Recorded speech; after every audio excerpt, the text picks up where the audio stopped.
সকালে ঘুম থেকে ওঠার পর যতক্ষণ না পর্যন্ত আমি ঠাকুর ঘরে যাই আমার মনে হয় কি কেন যেন আমার শান্তিই লাগে না। তো এদিকে দেখো গপুকে ঘুম থেকে তুলে স্নান করিয়ে আসনে বসিয়ে দিলাম। আজকে দেখো গপুকে কত সুন্দর লাগছে দেখতে। আমি ওর মাথায় ওর চুলে সুন্দর করে ফুল দিয়েছিলাম, সাদা ফুল।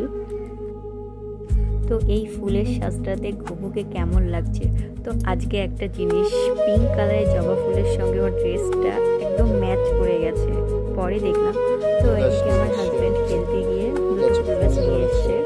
তো এটা কি বলে সেটা বলতে পারছি না আমি। আর একটা শেফালি ফুল গাছ মানে শিউলি ফুল গাছ ছিল, তো ওটা দেখছিলাম।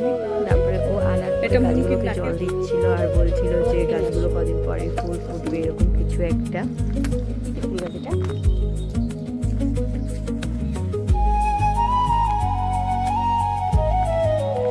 এটা ব্যান্ডেজ করছিলাম না ফুলটা।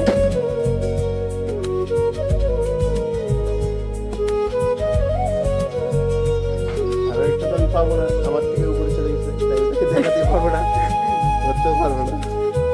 ইসেও ছিল ফুলের পরে যে বীজটা থাকে না, বুঝলি?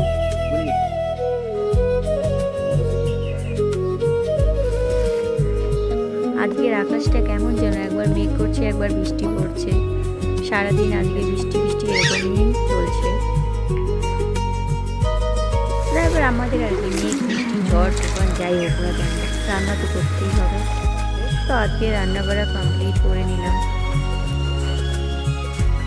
দেখতে থাকো শেষ পর্যন্ত।